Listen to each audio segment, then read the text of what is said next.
Breaking news, birds cause more damage as they crash into power lines. Let's bring you this special report. I love the view up here. What's this? Shit, not again. Fuck. Goddamn electricity. I'll never learn. Happens all the time. That's okay. I'll be okay. I'll fly it off. What's happened again? Another power surge. Another casualty. Another bird decided that he wanted to mess with electricity and lost. So now we've got another piece of equipment that's gone kaboom. Let's see what went kaboom in this one. This one's from about 2006.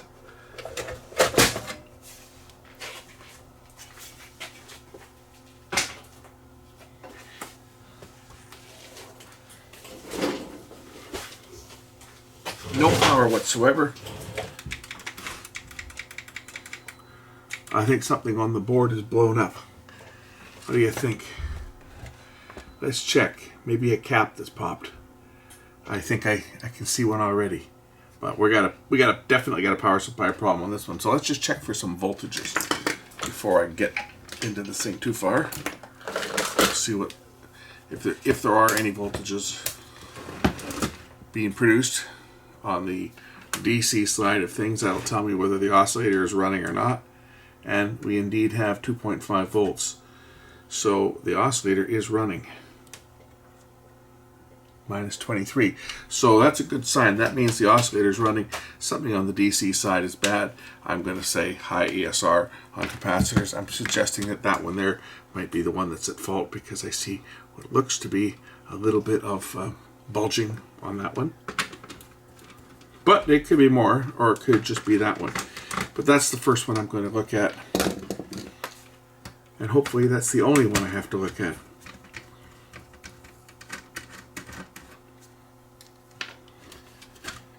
Because these things aren't worth fixing. They're worth absolutely no dollars to fix. If I can get this thing to work for just putting in one cap, then that is what I'm going to do. I'm going to unplug the main board here.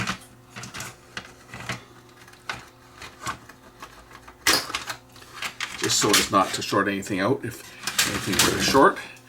And I'll make sure that the main capacitor is fully discharged by shorting it out. Just that way there's no chance of any high voltage charge remaining. For that matter, I can short out all the other capacitors on here as well. We will use the ESR meter in circuit and check a couple of those caps. Zero this out, and I suspect it's this one, C902. That's the main filter at 0.8. That's probably a little bit high, but also that cap probably has another one in parallel with it. The diode is here, and there is another capacitor in parallel with it, that one there, and it's 0.1. So that's probably what's giving this one a false reading. We'll pull this one out. I'm sure it's this one here that's bad.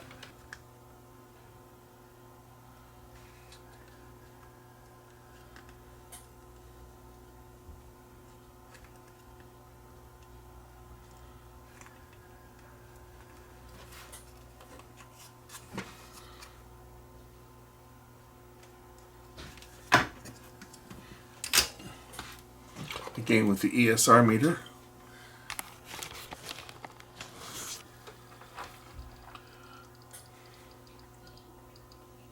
$13. And that's definitely bad. This is 1000 microfarad 10 volt. A 1000 microfarad 10 volt should be like 0.12, and this is 13 ohms. So this is the one that's bad. And I suspected it was bad because if we look at the top of it, it's not bulging, but there's a little black line there like it's been leaking. And it probably is dried up inside. I'm just going to open the top up on this thing here. I've got you. The electrolytic inside it is all dried up.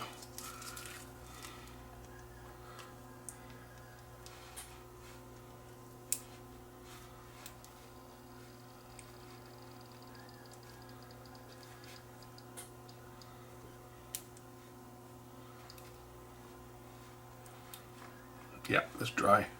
Right, normally you'd see the electrolytic would be wet, but this one's completely dry. So what happens sometimes on them is, see, I squeeze it and there's nothing. It's completely dried up. Sometimes they leak at the bottom, sometimes the seal on the top here, this is a vent so that if it were to overheat, the ones that pop, the tops pop up on them. This one here, it just looked like there was a little black dot right in the middle, right there, which would indicate that the cover had popped at some point. Hadn't swelled up enough to really push it up, but it had popped enough that it broke the seal, and then air got in and the capacitor dried up. Coincidence that it failed during a power surge? Probably. It was working fine and then the power went off, and when the power came back it wouldn't start. So 1000 mic at 10 volts. Let's find one. So I got another one here.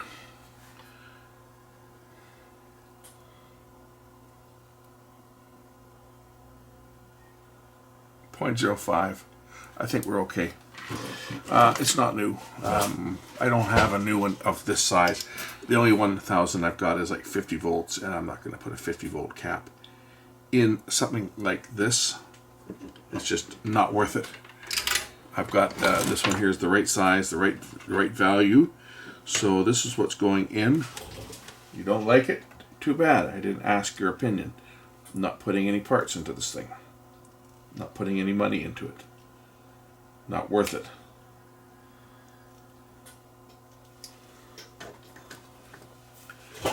In case you haven't already guessed, it's mine. So, because nobody's going to fix a DVD player. If a DVD player breaks, it's getting thrown out. That's how I got this. Was somebody gave it to me a long time ago, and it's worked fine.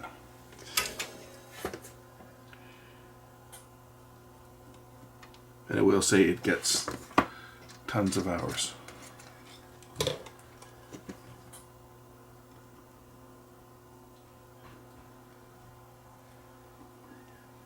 So there, the cap's replaced.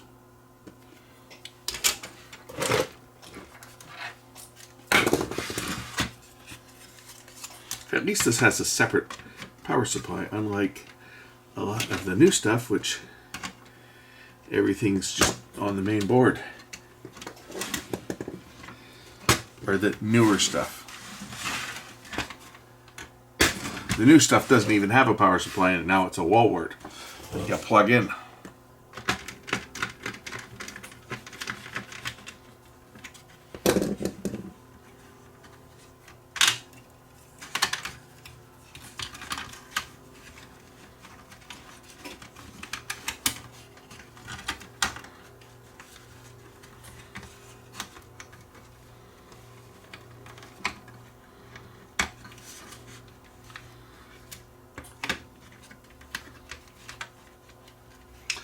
Alright, that's the power supply plugged back in. Let's see if we get a picture. Or let's see if this thing turns on. Never mind getting a picture. Let's just see if it turns on first. If it turns on, it's going to get a picture. It says off. So that generally means that it's going to work if I press play. There it spins. Will I get a picture off of it? I guess if I plug my TV in, I'll find out pretty quick. Oh, that's a good sign. Play. Yes, it's working. This is some funny stuff that I recorded years and years ago in the SLP speed of all things from cable. People doing silly things. Some of these shows are pretty funny. Anyway, yeah, too many cameras around. People do stuff and they get caught on camera, and then their friends put them up on social media and brag about it, and they end up going to jail. Anyway, this one's fixed, so not too bad a one to fix. One capacitor bad in the power supply. It was that one right there, C907. If you've got one of these units that is not starting, that's the place to start. That one almost looks like it's, I guess it's just a reflection.